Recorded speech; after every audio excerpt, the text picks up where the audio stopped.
It is time to talk with Travis Frederick for the Travis Frederick Show, brought to you by Dr. Pepper and Miller Lite, the only beer for the Dallas Cowboys. Travis, good morning. Good morning. How you guys doing? It's tough, Travis. You're telling me. As a fan, we're just going through the stages of grief and trying to figure out exactly where we are. I have hit the acceptance of what this team I believe is right now, and I am committed to the next stage of it. Where are you right now, Travis?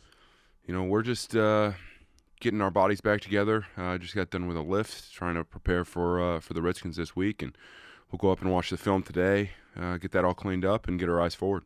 How difficult is it to know, like, most of the season you had control of things, and now it changes where you have to rely on somebody to lose, but you also have to do your part?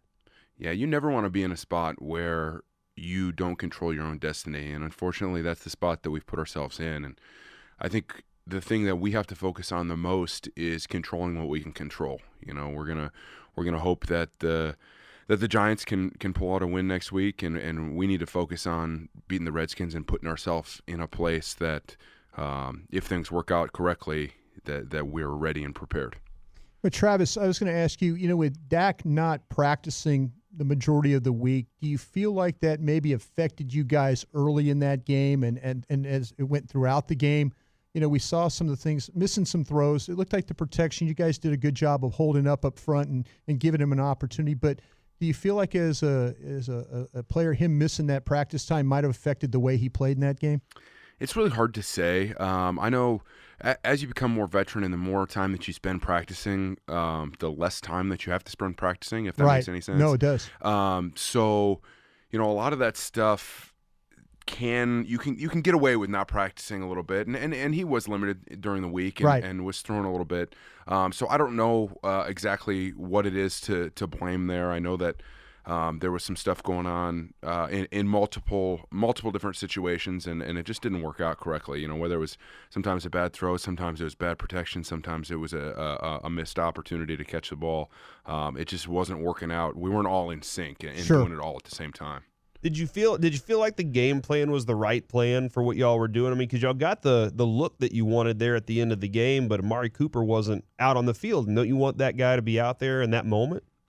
I think, my job as an offensive lineman is to provide the opportunity to make plays. You're never going to hear us get our name called unless it's usually a bad situation where we've given up a sack or given up pressure. And during the game, I don't have any time to be thinking about who's in the game and who's not and what the situation is. We focus a lot on figuring out what the down and distance is, what the particular area of the field is, so we know if there's pressures or anything like that. And there's just so much going on that we don't have time to be looking around to see who's in and who we want the ball to go to and all of that, because that's out of my hands. The moment you go down 10-0, and I feel like, and I just do this in Madden, Travis, all right? And I know you love the Madden rating so much and everything. But, so much. But, immediately I go, all right, it's time to throw the ball. And do you feel like that, like, y'all could have gotten a little more traction in the run game? It was the first half, 5 runs or something like that total? Yeah, I think that there were some things in the run game that weren't quite working correctly, and I think that happens all the time. It's very rare that you see, especially in the run game, that everything hits. They're great players across the line of scrimmage from us too. It's not always going to be perfect. It's going to be dirty, and sometimes you're going to get those 2 and 3 yard gains. And I think that's something that we've done a good job on in the past and throughout the year, is using those 2 and 3 yard runs as punishment and to continue to wear on teams. Sometimes taking a 2 yard run, it may not be good for the overall, the yards per carry or anything like that, but that's another hit that Zeke delivered on to somebody else, and that's another opportunity for us to be bone on bone against those defensive linemen. So those things all add up and generally wear down into the second half. So that's part of it, and I just don't know that we got enough opportunity to do that, put bone on bone and wear them down. And that's not necessarily a problem with the play calling. I think sometimes it has to do with situations. I think, with the way the time of possession was working out, we just didn't have a lot of plays early on in the game to be able to do that. But Travis, they were obviously committed to not letting you run the football. Was this something, though, in the previous meeting with you guys, you handled their front very, very well? Mm-hmm. Was there something that, when you guys are really humming along in the running game, you're second level blocking, you're getting up, you're scooping the backside, you're pushing the front. Was there something different? Was it just that you talked about it wasn't kind of in sync? Was it just the difference in the front? Did they give you a different look than when you guys played them back in October of 20 this season, or was it just that they did a good job of handling your guys' run? I think they did make some adjustments, and that's pretty unusual actually out of that defense. They're Sure. pretty well committed to how they're going to play, and they made some adjustments and were changing things up and forced us to make some adjustments back. But I think it really comes down to a lot of the situational stuff, and we didn't do as well on third down as we previously had. Right. And third downs become key when you try and put together long drives. If you're not converting those third downs, you're not able to stay on the field, obviously. So I think there's a lot of things in there that can be improved, and we need to focus on that this week so that we can take advantage of the Redskins this weekend. There ever been a moment where maybe Dak's not hitting all the throws and maybe Amari's not doing everything that he's supposed to, that you've gone to Zach and said, you know what, we got to go talk to Coach. It's time for us to take this thing over. We're taking over the passing game today. And said that I'm going to line up at receiver and Zach's going to line up at quarterback. You ever thought about that? No, that's not something that's gone through my head. Even on my best day, I don't think I'd be even close to any of those guys on their worst day. We have a lot of fun pregame doing that and getting ourselves loosened up and warmed up, and but we can't even pretend to have any idea how hard it is to play that position in the NFL. Do you realize though how much of how difficult it would be if you box somebody out for a reception? Like you're going to take up some space. Those cornerbacks are tiny. Well, yeah, but I don't know all the rules about pass interference and illegal contact. Like, can you actually just shove that guy off of you? I don't think so. I'd give it a go. Yeah. You try and block him out. Like, sure. is that pass interference? I'm just not sure. I think, if there was like a nice screen or something, I could be out there and block that guy. But I don't know that you want to put the ball in my hands. Well, don't sell yourself short. I've seen your slant. That dig route you run is pretty good there coming across. So I like the extension. You're able to get across the field the way you do. Yeah, you really have to go and get the ball out of the air so that the near defender can't knock down your arm. You got to go up strong for it because the DBs are being taught now to swipe at that arm more so even than the ball.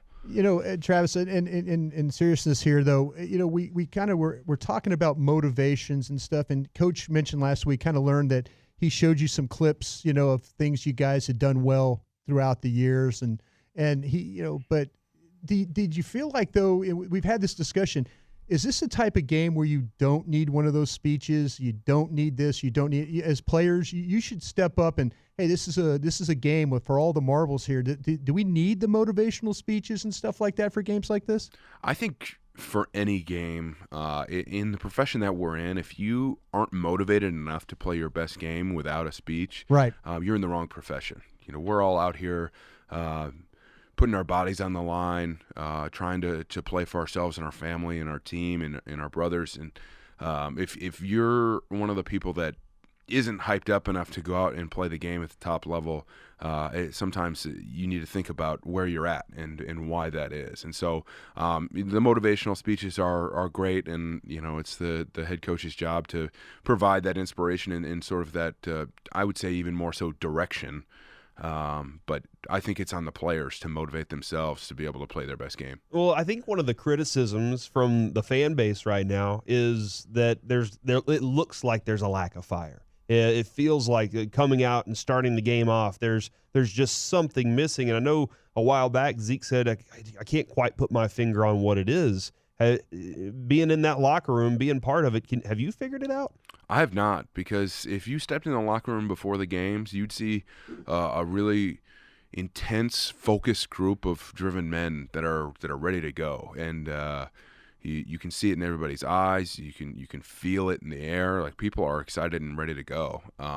So the fact that we haven't been able to start fast in all the games is interesting. And again, I don't know the reason for that. And if I did, I would have had it fixed by now. Yeah, no. And as a fan base, and Travis, I was telling Broadus earlier, I'm from East Dallas. I grew up with the Cowboys, so my heart is fully committed to what this team is. So immediately after a loss like that, I go find some sort of ice cream and just eat my sorrows away. Do you eat on the plane? Do you eat ice cream on the plane? What is it that you do to like take care of your sadness with food? There's always cookies on the plane. I'm more of an ice cream guy myself, but they make fresh baked cookies and chocolate chip cookies. Yeah, they're pretty good, especially when they're warm and soft. They come by with milk afterwards. That's pretty much where I hit my sorrows. Is that your favorite kind of cookie, or is it just because that's the one that's made? That's the one that's made. Okay. Yeah, actually, there was some sugar cookies on the way out there. I don't know who made them. I think it was one of the flight attendants or something. They were they were pre-wrapped. They were really, really tasty. Well, okay, hold on. Speaking of, real quick, what was the plane situation like for you? Were you like, hey, what's going on here? Yeah, we were on the buses, and usually it takes about an hour or so to get out of the stadium after the game. Everybody gets showered. They pack up all the equipment. There's, unbelievable amount of equipment that has to be packed up, and get everything packed up, and we're ready to go. And we're sitting on the buses, and we're just not going anywhere. And so all of a sudden, people start asking, what's going on? What's going on? And we find out that there's something wrong with the plane. Right. And so we just continue to sit there at the link on these buses, and there's growing unrest. Since obviously everyone's upset about the loss, and we're just stuck on the buses, which is not comfortable for anyone, let alone giant football players. Waiting on those cookies. Yeah, exactly. And so finally we find out that the plane is broken, and they're working on a solution. And then comes the question of whether or not do we want to just stay in Philly for the night? Do we want to wait until a new plane comes in? Because it was going to be, at that point, I think it was about. Gosh, I don't even remember. It was probably like 9:30 or it was probably 10 o'clock. And they said, well, if we get a new plane in, it could be, 12:30 or 1 o'clock before we leave here. And so we kind of weighed those decisions, and everybody decided we just wanted to get home. And then by the time that happened, they had fixed the plane. And although I was a little nervous about getting on the plane that was broken, we got home eventually. Travis, I wanted to ask you, as we get to the holiday season here, and you being a Wisconsin guy, did you ever chop your own tree for the holidays? Did you ever go out and get your own tree? Yeah. There's. Do you miss that living here? It's definitely different going to a parking lot that Sure. has the cut down And trying to pick trees. one out? Yeah, they're just usually the selection is not quite as good, Right. And there's something about cutting that tree and it being fresh. It's not Exactly. been on a truck. Yeah. It lasts a little bit longer. All of those things. Yeah. There's a lot that's different. There's a lot of good things being here in Dallas for Sure. the holidays, and there's a lot of things I certainly miss, especially cutting the tree and the snow, and there's something about a white Christmas that's special. Are you a good toy builder? Are you one of those guys that can put toys together? I pride myself on my ability to assemble things. There you go. So I definitely have my work cut out for me this year. My 3-year-old son's expecting something big. So. There you go. I'm gonna not believe that you ever chopped a tree down, that you just knocked it down with your shoulder. Well, That's the way actually, the correct verbiage I should say is saw. Saw. Yeah. You saw the tree down. Saw you the don't actually tree. chop it. Yeah. They're fairly small. When you're talking about those Christmas trees, you might have a 4 or 6 inch diameter trunk. Once you get into that big oak tree or whatever, that's Sure. when you're gonna have to axe it down. Yeah, Paul Bunyan style. Yeah, All right, exactly. Travis, we really appreciate your time, man. All right, go get a win on Sunday, and let's hope for the best, man. All right, thanks, guys. There Take care. goes Travis Frederick, brought to you by Dr. Pepper and Miller Lite, the only beer for the Dallas Cowboys.